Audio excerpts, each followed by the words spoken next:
ጀማሪ ዩቲዩበሮች ከቻናላቸው እድገት ጋር ተያይዘው የሚያስጨንቃቸው ትልቅ ጉዳይ ቢኖር የቻናላቸው ሰብስክራይበር ቁጥር መቀነስ። ዛሬ በዚህ ቪዲዮ የብዙ ዩቲዩበሮች ሰብስክራይበር ቁጥር፣ የቪዲዮቻቸው የተመልካች ቁጥር ቪዲዮ ቪው ካውንት፣ እንዲሁም ደግሞ የቪዲዮቻቸው የእይታ ሰዓት ዋች አወር የሚቀንስበት ምክንያት ከነ መፍትሄዎቻቸው እንወያያለን። እስከ መጨረሻው አብራችሁን ቆዩ። ለቻናሌ አዲስ ከሆናችሁ ቻናሌን ሰብስክራይብ ማድረግና ይህን ቪዲዮ ላይክ ማድረግ እንዳይረሳ። አብራችሁን ቆዩ።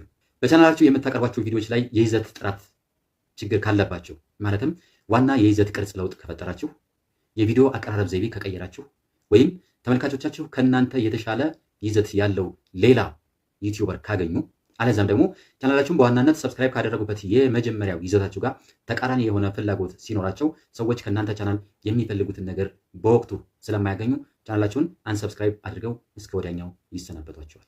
የሰብስክራይበሮቻችሁን ቁጥር የሚቀንሰው ሁለተኛው ችግር ደግሞ አሳሳች የሆነ ተምኔል እንዲሁም ደግሞ አሳሳች የሆነ የቪዲዮ ርዕስ ሲኖራችሁ ነው። የቪዲዮቻችሁ ጭብጥ ወይም ዋና መልእክት በርዕሱ ወይም በተምኔሉ ላይ ከተገለጸው ሀሳብ ተቃራኒ ከሆነ ተመልካቾች እንዳታለላችኋቸው ይሰማቸዋል ማለት ነው። በዚህም ተመልካቾች የእናንተን ቪዲዮ ለማየት ዳግም መምጣት ስለማይፈልጉ በፍጥነት ከቻናላችሁ አንሰብስክራይብ አድርገው ይወጣሉ። ሶስተኛው ችግር ደግሞ ወደ ቻናላችሁ የምትጭኑት ቪዲዮ ጥራት ከሌለው የሚፈጠር ነው። ብዙ ጊዜ የተሻለ ጥራት ያለው ቪዲዮ ወቅቱን ጠብቆ በፕሮግራም አለመጫን ተመልካቾች መቼና እንዴት ቪዲዮ እንደምትጭኑ መተንበይ ይቸገራሉ።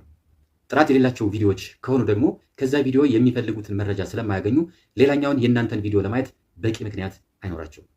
ስለዚህ በሳምንት ውስጥ የምትጭኑት ምንም ቪዲዮ ከሌላችሁ ተመልካቾች ዘንድ መረሳትን ስለሚያመጣ ግንኙነታችሁ በቀላሉ ይቋረጣል፣ ሰዎችም ቻናላችሁን ይረሱታል ማለት ነው። አራተኛው መቅረፍ ያለባችሁ ትልቁ ችግር ደግሞ ተመልካቾች ቪዲዮዎቻችሁን እስከ መጨረሻው እንዳያዩት የሚያደርግ ነገር ቪዲዮዎቻችሁ ውስጥ ሲኖር ነው።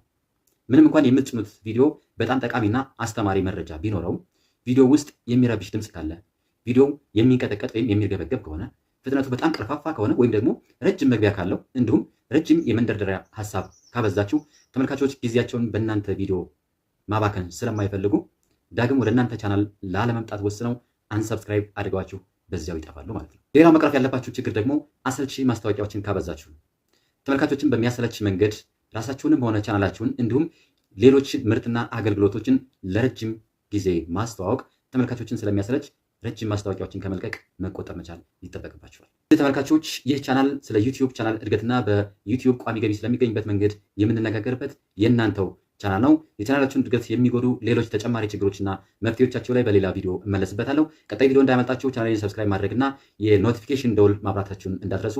ቪዲዮን ከወደዳችሁት ላይክ ማድረግና ለሌሎች ሰዎች ማጋራት እንዳይረሳ። በቀጣይ ቪዲዮ እንገናኝ። ቻው ቻው።